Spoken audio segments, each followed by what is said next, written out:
جہاں آپ کی خدمت میں چند دن برحال ایک دو دن گفتگو کہ انسان کے اندر بہت سارے ایسے فیکٹر کہ جو انسان کو تبدیلی کی طرف راغب کریں ہونا ضروری ہے۔ 3 سچویشنز ہیں کہ جو اگر انسان کسی چیز کو دیکھنا چاہے، 3 سچویشنز ہیں، یا انسان رشد کر رہا ہے، یا انسان راکد ہے، یا انسان سکوت پر ہے۔ 3 سچویشن ہے، یا کوئی اوپر جا رہا ہے، یا کوئی رکا ہوا ہے، یا کوئی نیچے تباہی کی طرف ہے۔ خب ہم اپنے آپ کو دیکھیں کہ ہم ان 3 کیٹیگری میں کہاں کھڑے ہوئے ہیں۔ کیا ہم اپنی زندگی میں رشد کر رہے ہیں، یعنی اوپر کی طرف جا رہے ہیں؟ ہم اوپر کی طرف جانا کیسا ہے؟ سیڑھیوں سے اوپر جا رہے ہیں؟ نہیں، یعنی انسان کو جو اللہ نے بنایا ہے اسے ایک خاص مقصد کے لیے بنایا ہے۔ وہ خاص مقصد کیا ہے؟ جو بھی ہے، ابھی میں اس کی گفتگو نہیں کرتا، جو بھی مقصد ہے، کیا انسان اس مقصد کی طرف بڑھ رہا ہے کہ نہیں بڑھ رہا؟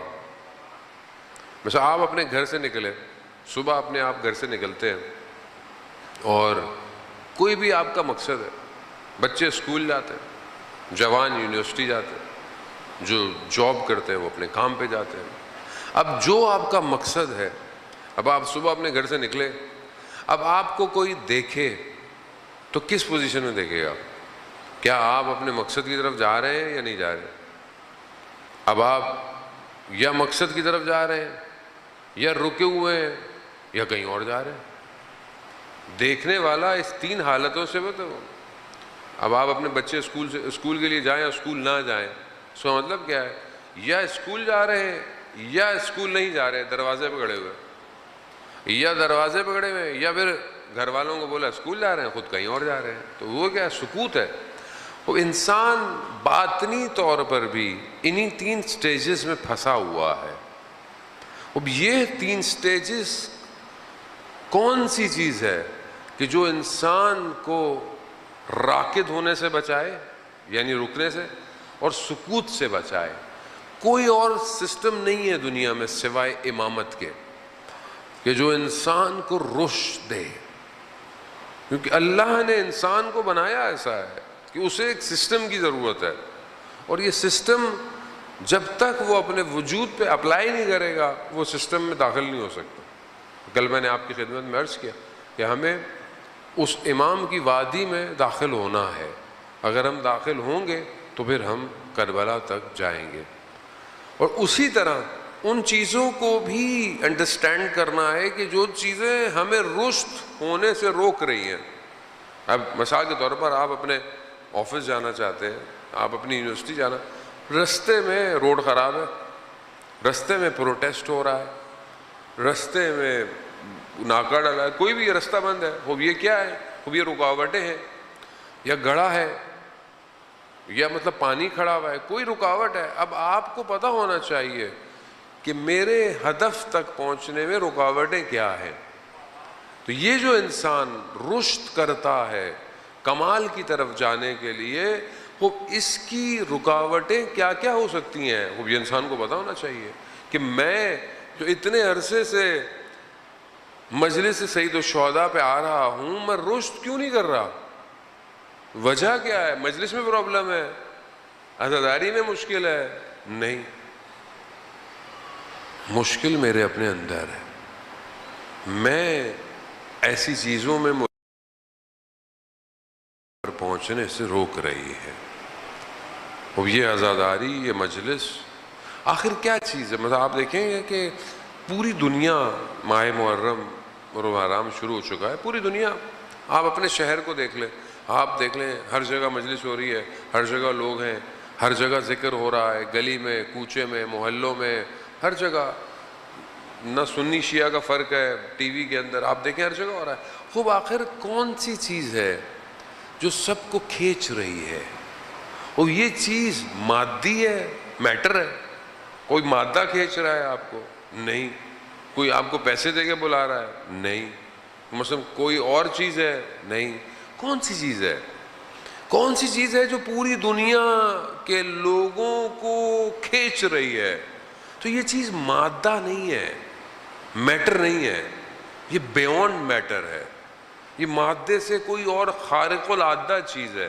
وہ کیا ہے یہ کہ اتنی دنیا سازش کرتی ہے، اتنی دشمن پلاننگ کرتی ہے، اور آج سے نہیں کر رہی ہے، کب سے کر رہی ہے، کہ کسی طریقے سے یہ رک جائے۔ یہ نہیں رک رہا، کیوں؟ کیونکہ یہ اصل میں میٹر کے اندر ہے ہی نہیں، اس کو میٹر ڈیفائن ہی نہیں کر سکتا۔ وہ یہی آج میری گفتگو ہے کہ میں آپ کو مادے سے آزاد کرواؤں، مادے سے باہر نکلے، تاکہ ہم حسین کو سمجھیں کہ حسین کیا ہے۔ وہ امام حسین کو سمجھنا آسان نہیں ہے، دنیا پریشان ہے، کروڑوں لوگ اربعین امام حسین علیہ السلام میں کربلا کی طرف رخ کرتے ہیں، کروڑوں لوگ ہیں، لوگ سمجھ نہیں پا رہے کہ کون سی چیز ہے جو ان سب کو کھینچ رہی ہے۔ اب یہ کوئی اور چیز نہیں ہے، اب یہ امام حسین علیہ السلام کا اپنا کمال ہے، بندگی ہے، اور اس بندگی کو کمال پہ پہنچایا کہ آج پوری دنیا اس ایک نقطے پر جمع ہونے کی کوشش کر رہی ہے۔ یہی تو اب ہم سمجھ نہیں پاتے اس بات کو کہ جب آخری امام زمانہ اجل اللہ تعالی فرجہ شریف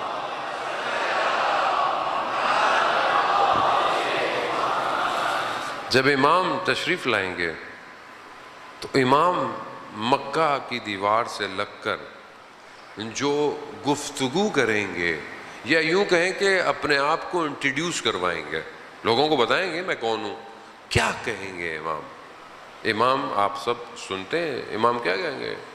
یا ایھا العالم، اے دنیا کے لوگوں، میں حسین کا فرزند ہوں۔ کیوں؟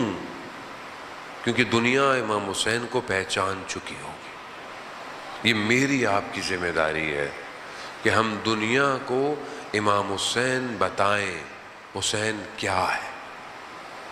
یہاں نفرتیں نہیں ہیں، یہاں محبتیں ہیں۔ لوگ کہتے ہیں یہ کیسے ممکن ہے کہ آخری لمحے میں بھی امام حسین علیہ السلام جب سب قربان ہو گئے، پھر بھی امام حسین ہدایت دے رہے ہیں، امام پھر بھی یہ پیغام دے رہے ہیں کہ شاید کوئی آ جائے، شاید کوئی آ جائے۔ وہ یہاں امام حسین کو سمجھ نہیں پائے۔ تو یہ کیسے ہو سکتا ہے کہ امام حسین اپنی زندگی کے آخری لمحے تک لوگوں کو دعوت دے رہے ہوں اور ہماری مجلسیں ایسی ہوں کہ لوگ باہر چلے جائیں؟ کیسے ممکن ہے؟ قصور کس کا ہے؟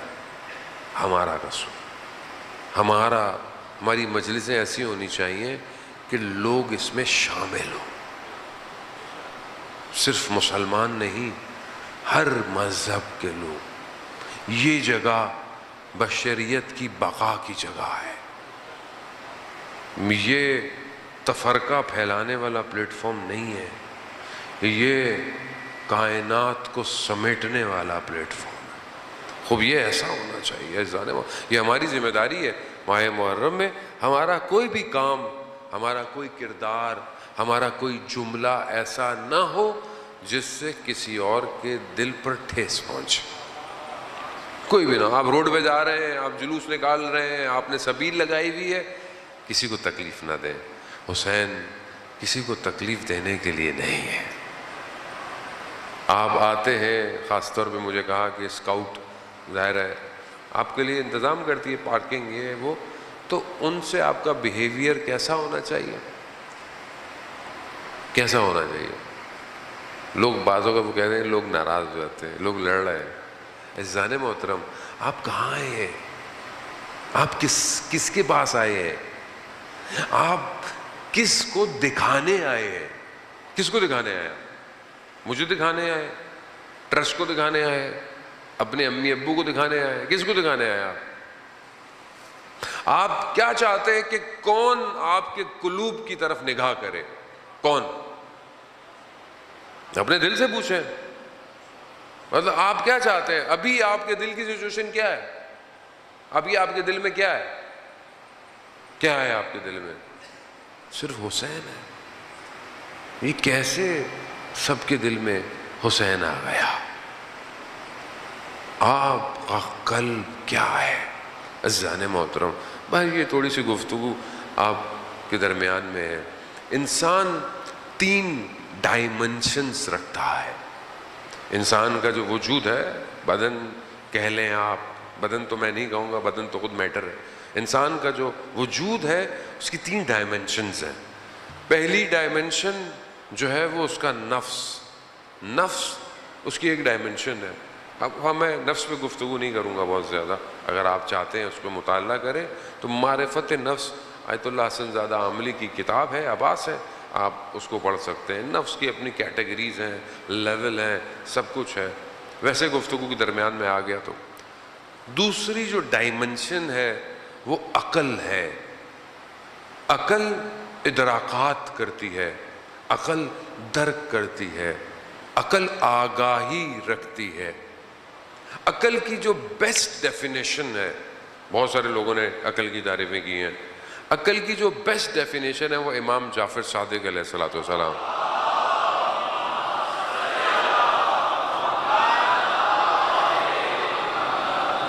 امام فرماتے ہیں کہ عقل جو ہے وہ ایک ذریعہ ہے جس کے ذریعے سے انسان بندگی کرتا ہے اور جنت کو حاصل کرتا ہے. یہ عقل کی ڈیفینیشن ہے جو امام نے کی، اور بہت ساری ڈیفینیشن. اب یہی عقل، لیکن اس کی لمیٹیشن ہے. عقل جو ہے وہ بہرحال ہماری جو احادیث کی کتابیں ہیں، اصول کافی ہے، اس کا پہلا چیپٹر عقل اور جہل، عقل کا لشکر اور جہالت کا لشکر، یہ دونوں بہت بڑی حدیث ہے. لیکن عقل بھی اپنے ادراکات کے لیے، کیونکہ عقل کے ادراکات بیون میٹر ہے. عقل بہت ساری چیزوں کو درک کرتی ہے جو میٹر نہیں ہے، مادہ نہیں ہے، مادے سے باہر ہے، لیکن ان کو عقل درک کرتی ہے. مگر عقل جو ہے وہ درک کرتی ہے، عقل دیکھتی نہیں ہے، عقل دیکھ نہیں سکتی. 3rd ڈائمنشن جو انسان کے وجود کی ہے وہ قلب ہے. قلب کیا ہے؟ قلب کیسا ہے؟ خود ائمہ علیہ السلام نے بھی اور قرآن نے بھی قلب کی طرف اشارہ کیا ہے، قلب کو ایک حد تک ڈیفائن کیا ہے. ہم بھی ظاہر اس سے زیادہ بیان نہیں کر سکتے جو ائمہ نے بیان کیا ہے، لیکن قلب جو ہے وہ دیکھتا ہے. شہود یعنی شہادت، یعنی چیزوں کو دیکھنا، گواہی دینا، یہ قلب کے ذریعے سے ہے. جیسے امام حسین علیہ السلام ارشاد فرماتے ہیں،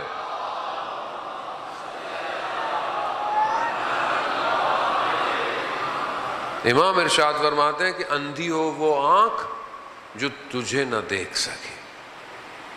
یہ آنکھ کون سی ہے؟ یہ والی آنکھ ہے. یہ آنکھ تو نہیں دیکھ سکتی، اس آنکھوں میں خدا نہیں آ سکتا. قلب کی آنکھ، قلب سے مراد یہ سنوبر جو پھیپڑوں کے اندر قید ہے یہ نہیں ہے. قلب جو ہے وہ بہرحال انسان کے وجود میں ایک سافٹ ویئر، ایک ایسا سافٹ ویئر ہے کہ جس کو میٹا ورڈ سمجھ لیں آپ، یعنی جو ادھر نہیں ہے کہیں اور ہے، اور یہ وہاں سے مشاہدے کرتا ہے. اور یہ ہائیسٹ ڈگری ہے انسان کے وجود کی جسے قلب کہتے ہیں. اگر انسان، اب ہم بہرحال امام خمینی فرماتے ہیں کہ اب ہم صرف دوائیوں کی باتیں کرتے رہیں تو مریض کو شفا نہیں ہوگی جب تک دوائی کے استعمال نہ کیا جائے. تو اگر ہم اصطلاحات، ٹرمنالوجیز بولتے رہیں تو فائدہ نہیں ہے. تو امام خمینی کہتے ہیں کہ قلب کے لیے یہ ضروری ہے کہ ہم دیکھیں کہ کون سی چیز قلب کو اصلاح کر سکتی ہے، کون سی چیز قلب کو برباد کر سکتی ہے. یہ بہت امپورٹنٹ ہے. اب یہاں نفس، عقل اور قلب. اب یہ جو قلب ہے اس کی بہت اہمیت ہے. آپ نے مناجات امیر المومنین پڑھی ہوگی انشاءاللہ. امام کیا فرماتے ہیں؟ قرآن کی آیت کا ایک حصہ ہے، اللہم انی اسألک یوم لا ینفع امام فرماتے ہیں پروردگار میں تجھ سے اس دن کا سوال کرتا ہوں جس دن کوئی بھی چیز نفع فائدہ نہیں دے گی سوائے اس کے جو قلب سلیم لے کر آئے گا، جو سالم قلب لے کر آئے گا، اپنے قلب سالم لے کے جانا ہے۔ اب یہ سالم قلب کیا ہے؟ قلب ہے کیا؟ قلب میں کیا چیز سما سکتی ہے؟ قلب کی اہمیت بہرحال آیت اللہ مشتبہ تہرانی نے جو ہے وہ اس گفتگو کو بہت بہتر انداز سے کیا ہے۔ میں تو بہرحال ایک چھوٹا سا طالب علم ہوں جو آپ کے درمیان میں جو ہے وہ پیش کر رہا ہوں عزیزان محترم، کیونکہ ہمارے لیے ضروری ہے کہ ہم جس معاشرے میں زندہ ہیں ہم اپنے آپ کو سمجھیں۔ فقط عرف نفسہ عرف ربہ، جس نے اپنے نفس کی معرفت کی اس نے اپنے رب کو پہچانا ہے۔ اب یہ جب تک پہچان ممکن نہیں ہوگی معاشرے میں اصلاح نہیں ہو سکتی۔ آج ہم معاشرے میں ایک دوسرے کی طرف انگلیاں اٹھاتے ہیں، فلانے نے یہ کر دیا، فلانے نے یہ کر دیا، فلانا گروہ یہ کرتا ہے، فلانا یہ کرتا ہے، فلانا۔ خب میں بھی اسی فلانے میں ہوں، میں کہیں باہر تو نہیں بیٹھا ہوا، میں بھی یہی ہوں۔ باہر روڈ پہ سگنل میں توڑتا ہوں، جھوٹ میں بولتا ہوں، آپ کو تو نہیں کہہ سکتا، میں اپنے آپ ہی کو کہہ سکتا ہوں۔ جو ہے وہ غیبت نعوذ باللہ میں کر رہا ہوں، کسی کا حق میں کر رہا ہوں، کسی پوسٹ پہ بیٹھا ہوں تو ناجائز فائدہ میں اٹھا رہا ہوں، وہ سارے کام تو میں ہی کر رہا ہوں۔ تو میں کیسے کہتا ہوں کہ یہ ٹھیک نہیں ہے، وہ ٹھیک نہیں ہے؟ میں خود ٹھیک نہیں ہوں، اور جب تک میں خود صحیح نہیں ہوں معاشرہ صحیح نہیں ہوگا۔ آپ پہلے اپنے آپ کو بہتر کریں، معاشرہ خود بخود بہتر ہو جائے گا۔ اب آپ یہ سوچیں کہ مولانا یہ معاشرہ بہتر نہیں ہو سکتا، اس میں آپشن نہیں ہے، یہ مطلب ڈیڈ اینڈ ہو گیا ہے۔ نہیں، ایسا ممکن نہیں ہے جانا۔ قرآن بھی یہی کہتا ہے کہ جو قوم اپنی حالت خود نہیں بدلتی خدا بھی اس کی حالت کو نہیں بدلتا۔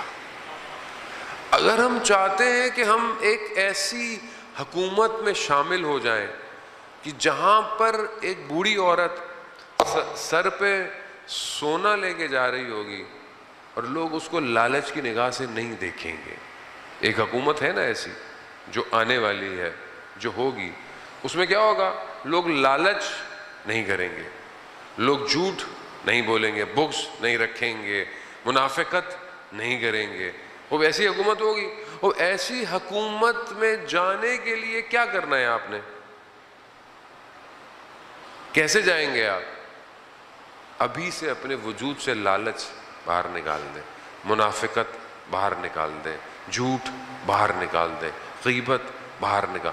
آپ ابھی بیٹھے بیٹھے امام کی حکومت میں چلے جائیں گے، چلے جائیں گے آپ۔ آپ بہت معذرت بیٹا، مجھے بیٹھ جاؤ، بیعت کیا کرنی، امام زمانہ جب آئیں گے بیعت کر لینا، ابھی تقلید کرو، بیٹھ جاؤ، ابھی تقلید کر لو مراجع کی، انشاءاللہ جب امام آئیں گے تو بیعت کر لینا۔ ہم کو مرید مرشد تھوڑی ہیں، ہم تو طالب علم ہیں بھائی۔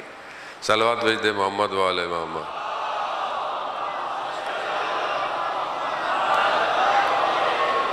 وعزان محترم، خوب وہ جو حکومت ہے، وہ حکومت کس کی حکومت ہے؟ وہ نظام الہی ہے۔ وہ کربلا اس حکومت تک پہنچنے کے لیے ہمیں دعوت دے رہی ہے۔ جو کربلا میں آیا ان کے قلوب کیسے تھے؟ خود امیر المومنین علی ابن ابی طالب علیہ السلام، اللہم صلی علی محمد، امام ارشاد فرماتے ہیں کہ کچھ قلوب ایسے ہیں کہ جو بہت آگے نکل چکے ہیں، جنہیں چیزوں سے سروکار نہیں ہے۔ امام علی ان قلوب کو ڈھونڈ رہے ہیں۔ وہ قلوب کہاں ہیں؟ حضرت سلمان فارسی وہ قلب رکھتے ہیں، ابو ذر وہی قلب رکھتے ہیں، کمبر وہی قلب امام کو وہ قلوب چاہیے۔ اور جو قلوب امیر المومنین ڈھونڈ رہے ہیں وہ سارے قلوب امام حسین نے کربلا میں جمع کر دیے۔ سارے قلوب جو امام کو چاہیے تھے. تبھی تو امام حسین فرماتے ہیں جو اصحاب مجھے ملے نہ میرے نانا کو ملے نہ میرے بابا کو ملے. کیوں؟ وہ قلوب کوئی اور ہے. جسے حسین تراش دے اسے دنیا کیا قیمت لگائے گی؟ اس کی کوئی دنیا قیمت نہیں لگا سکتی جسے حسین تراش دے. اب یہ جو قلب میں اور آپ لے کے آئے ہیں، میرا معاملہ اچھا نہیں ہے، لیکن یہ تو امام حسین کا کرم ہے کہ ہر سال دعوت دیتے ہیں اور مجھے بلاتے ہیں، اور ایک تجلی میرے قلب پہ ہوتی ہے اور میں امام حسین کا ذکر کرنے لگتا ہوں. میرا کمال نہیں ہے، یہ اس امام حسین کا کمال ہے جس ہستی نے اپنے آخری لمحے تک خدا کی بارگاہ میں اس کی حمد و ثنا کی ہے. حمد و ثنا ہے. خب یہ معاملہ مادی نہیں ہے ذرا، یعنی کوئی بھی X ray, C T scan, کوئی بلڈ ٹیسٹ، کوئی بھی ٹیسٹ آپ کے قلب کو میٹر میجر نہیں کر سکتا. آپ کے قلب میں کیا ہے، آپ کے قلب میں کتنی امام حسین کی محبت ہے، کوئی نہیں بتا سکتا. یہ آپ خود بتا سکتے ہیں کہ آپ امام حسین سے کتنی محبت کرتے ہیں، اور یہ محبت ہے کہ جو آپ کو کھینچ کے لائی ہے. وہ میں بہت زیادہ آپ کو مشکل میں نہیں ڈالوں گا، آسان، بہرحال میں میری عادت بھی نہیں ہے، نہ مجھے اتنا علم آتا ہے کہ میں کو مشکل بات کروں. آسان سی بات ہے. زین محترم، قلب، قرآن جو ہے وہ عقل کی گفتگو کر رہا ہے. جہاں قرآن کہہ رہا ہے کیا تم نے نہیں دیکھا اونٹ کی ساخت کو، کیا تم نے نہیں دیکھا آسمان کو ہم نے کس طرح بنایا ہے. یہ جتنا قرآن کہہ رہا ہے یہ قرآن عقل کو جو ہے وہ ٹچ کر رہا ہے. یعنی صرف تم سمجھو، درک کرو. آسمان کو دیکھو، درک کرو، لاجیکل ہے. کسی مخلوق کو دیکھو، تمہیں پتہ چل جائے گا کہ خدا نے کس طرح بنایا ہے. کہیں خدا یہاں یہ نہیں کہہ رہا کہ تم اپنے وجود سے ان کو دیکھو، یہ عقل کی گفتگو. لیکن جہاں خدا قلوب کا ذکر کر رہا ہے وہاں یہ کیا کہہ رہا ہے؟ پروردگار کہہ رہا ہے کہ ہم نے کافروں کے قلب میں روب ڈال دیا ہے. یعنی اس کا مطلب کیا ہے؟ اس کا مطلب ہے کہ قلب کوئی ایسا ظرف ہے، کوئی ایسا برتن ہے جس میں کچھ ڈالا جا سکتا ہے. یہ جو قلوب میں روب ڈال دیا جائے یہ کیا ہے؟ دشمن کیوں ڈرتا ہے؟ دشمن 6 مہینے کے بچے سے کیوں ڈرتا ہے کربلا میں؟ دشمن کے قلب میں اس 6 ماہ کے بچے کا روب ڈل گیا ہے کہ یہ جنگ جتوا دے گا. یہ کون ڈال رہا ہے؟ اس کا مطلب کیا ہے؟ قلب ایک ظرف ہے، قلب کی ظرفیت ہے. اب اس ظرف میں کیا کیا ڈل سکتا ہے؟ بہرحال نہج و بلاغہ کی حکمتیں بھی ہیں، کافی ساری ہیں، میں بہرحال آپ ساری نہ میں آپ کی خدمت میں پیش نہیں کر سکتا. مولا کائنات خود فرماتے ہیں کہ قلب وہ ہے کہ جو حکمتوں سے پر ہے، یعنی حکمت اور خیر اس میں پر کی جا سکتی ہے. یعنی یہ ظرف ایسا ہے کہ جس کی کوئی لمٹ بھی نہیں ہے. قلب کی لمٹ، قلب کا حدود کوئی نہیں ہے زان محترم. اب آپ یہی تو دیکھیں کہ آپ جتنی محبت کو ڈالتے چلے جائیں اتنی انسان کی وسعت بڑھتی چلی جاتی ہے. قرآن نے اپنے نبی کو کہیں یہ نہیں کہا، یا قرآن نے کہیں اشارہ نہیں کیا کہ ہم نے قرآن کو عقلوں پہ اتارا ہو، کہیں نہیں کیا.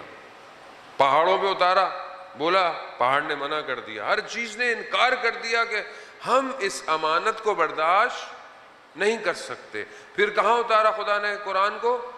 کہا ہم نے قلب پیمبر پر قرآن کو اتارا ہے. یعنی قلب اتنی ظرفیت رکھتا ہے، وہ بھی پیمبر کا، کہ قرآن جو کئی عالموں سے نیچے اتر کر لوح محفوظ سے آیا ہے وہ قلب پیغمبر پر سما جائے. اللہم صلی علی محمد وآل محمد وزان اب یہ انسان اب اپنے قلوب کی اصلاح کرے، اپنے قلب کو پاک کرے. یہی قلب اسے امام کی طرف